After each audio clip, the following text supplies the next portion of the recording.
अभी तक जो हमने वीडियो बनाए हैं गीता के ऊपर वो है अध्याय 1 का श्लोक पहला और दूसरा, जिसमें हमने धृतराष्ट्र का मोह देखा है। अब हम आगे देखेंगे दुर्योधन का डर, श्लोक 3, 4 और 5। श्लोक 3 में दुर्योधन गुरु द्रोणाचार्य से कहते हैं, एकदम घबराए हुए, डरे हुए, ऐसा लग रहा है कि जैसे उन्हें अंदर से डर लग रहा हो कि हमारी सेना कम है, कमज़ोर है।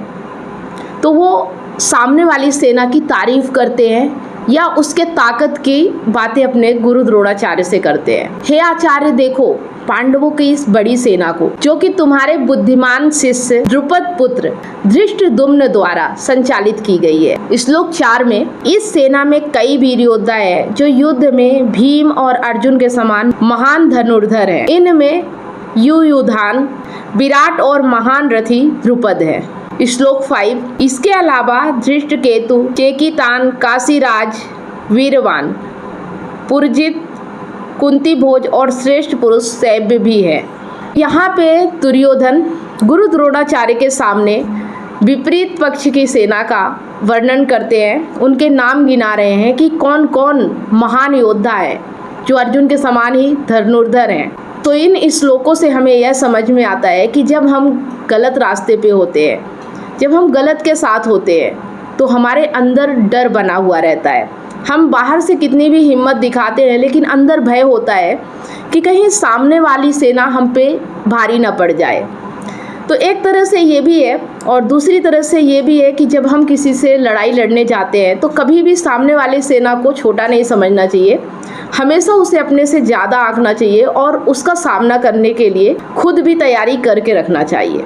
अगर हम इसे सामान्य जीवन के उदाहरण से लें तो मान लीजिए एक गांव में दो परिवारों के बीच एक बड़ा विवाद होता है। गांव के दो सबसे प्रतिष्ठित परिवार हैं, शर्मा परिवार और वर्मा परिवार। शर्मा परिवार के मुखिया श्री राम शर्मा अपने बेटे मोहन शर्मा और उसके दोस्त के साथ, जिनमें राजू, मनोज और सुरेश शामिल हैं, एक बड़ी सभा का आयोजन करते हैं। राम शर्मा अपने बेटों और दोस्तों को संबोधित करते हुए कहते हैं, देखो हमारे गांव में वर्मा परिवार ने अपने समर्थकों की एक बड़ी टीम बनाई है। इस टीम में कई बहादुर लोग हैं जो किसी भी प्रकार की चुनौती का सामना कर सकते हैं।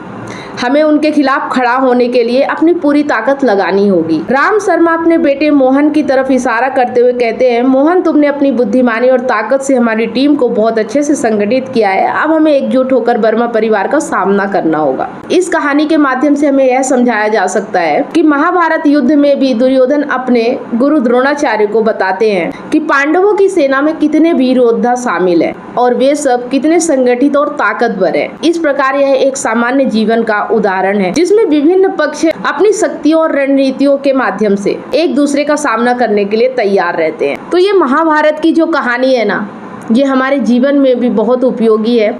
और आज जैसा कि आपको पता है कि हमें कुरुक्षेत्र में नहीं लड़ना है, हमारा शरीर ही कुरुक्षेत्र है और यहाँ ही धर्म युद्ध मचा हुआ है। हमारा मन एक तरफ बगावत करता है, हमारी इंद्रियां एक तरफ भागती है, जिनसे हमें लड़ना है और इन्हें सही रास्ते पे लेके आना है। तो यहाँ पे इन शक्तियों को कमज़ोर नहीं समझना है और इन्हें ताकतवर समझ के हमें अंदर से और ज़्यादा ताकत लगानी है इन्हें काबू करने के लिए। तो ये सारी चीज़ें अगर हम अपने जीवन में अपनाते हैं, सीखते हैं, तो हमारा जीवन बेहतर हो सकता है। इसी तरह से अगर आप गीता के श्लोकों का सरल शब्दों में अर्थ जानना चाहते हैं तो हमारे इस पेज और YouTube चैनल पे बने रहें, इसे सब्सक्राइब फॉलो जरूर कर लें। इसी तरह से मैं छोटे छोटे पार्ट में आपके लिए 1 या 2 श्लोक करके आसानी से आपको समझाने की कोशिश करूंगी, ताकि आप भी गीता को सही मायने में समझ सके कि गीता वास्तव में क्या है